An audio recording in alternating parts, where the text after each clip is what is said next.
Hola compañero, un saludo para todos. El tema de hoy se llama medición con ohmímetro. El mismo aparato, la verdad es el mismo multímetro, sino que este tiene varios servicios y por eso se llama multímetro, porque es un instrumento que permite medir varias magnitudes eléctricas como la intensidad, la tensión, la resistencia. Hay otros que miden capacitancia, frecuencia, etcétera. Entonces, en esta parte se llama ohmímetro. Lo que vamos a medir es resistencia en ohmios. Entonces, dice, un ohmímetro o el ohmímetro solo se puede conectar cuando no hay voltaje en el circuito eléctrico. Esto es porque el ohmímetro tiene su propia fuente de voltaje, por lo cual se puede medir la resistencia si no hay voltaje en el circuito. Es correcto, cuando vamos a medir resistencia o voltaje o continuidad en cualquier circuito, siempre debemos desenergizar el circuito, quitar la fuente de alimentación, cortar la corriente hacia ese circuito para hacer la medición, ya que el ohmímetro, él envía un voltaje de referencia hacia el circuito que estamos midiendo resistencia, y con respecto a esto, él toma sus propios cálculos para dar el valor de la resistencia que hay en ese circuito. Entonces hay que tener pendiente en esto que cada que vamos a medir resistencia, debemos saber que hay que desenergizar el circuito.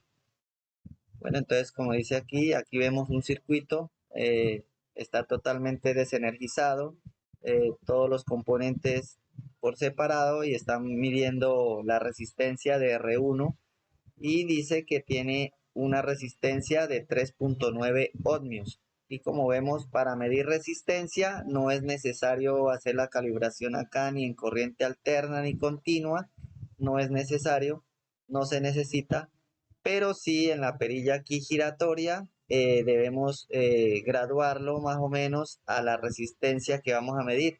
En este caso, pues la tenemos calibrada a 200 ohmios, ya que no hay otra de menor. Esta es la mínima, 200 ohmios. Entonces, la perilla está indicando aquí en el punto de 200 ohmios.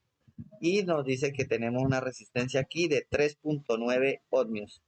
Y los cables sí se conectan aquí para medir resistencia en el mismo punto donde medimos voltaje.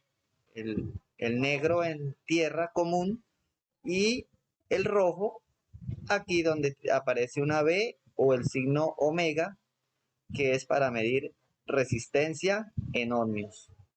Seguimos, dice la resistencia de R1 es de 3.9 ohmios, ¿es correcto?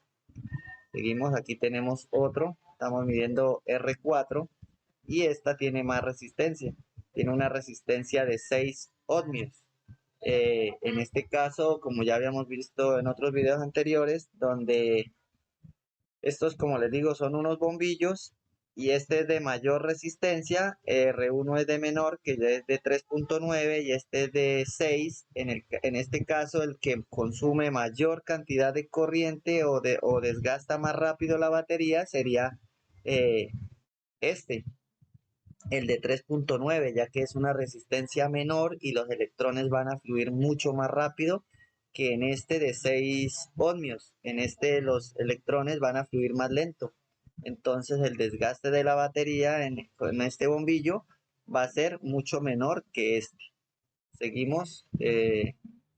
Acá estamos midiendo R7, este otro bombillo tiene una resistencia de 23.9 ohmios mayor. Este es el que menos consume energía porque tiene una resistencia bastante alta, la cual los electrones les cuesta mucho más trabajo en atravesar esta resistencia y por esta razón la batería se va a descargar mucho más lento que con estos dos que medimos ahorita. Dice la resistencia R7 es de 23.9 ohmios. Ok, nota, se puede medir la resistencia interna de una batería. No, solo se puede medir resistencia cuando no hay voltaje a través del componente. como la batería es una fuente de voltaje, no se puede medir resistencia interna. Es correcto. Como lo dijimos arriba, al comienzo, para medir resistencia tiene que estar un circuito desenergizado y una batería es una fuente, un acumulador de voltaje, la cual no se va a poder medir resistencia. Un ohmímetro para medir resistencia envía una pequeña cantidad de voltaje hacia el circuito para calcular la resistencia del circuito. Correcto, esto lo dijimos al comienzo. Bueno, muchísimas gracias y esto fue todo.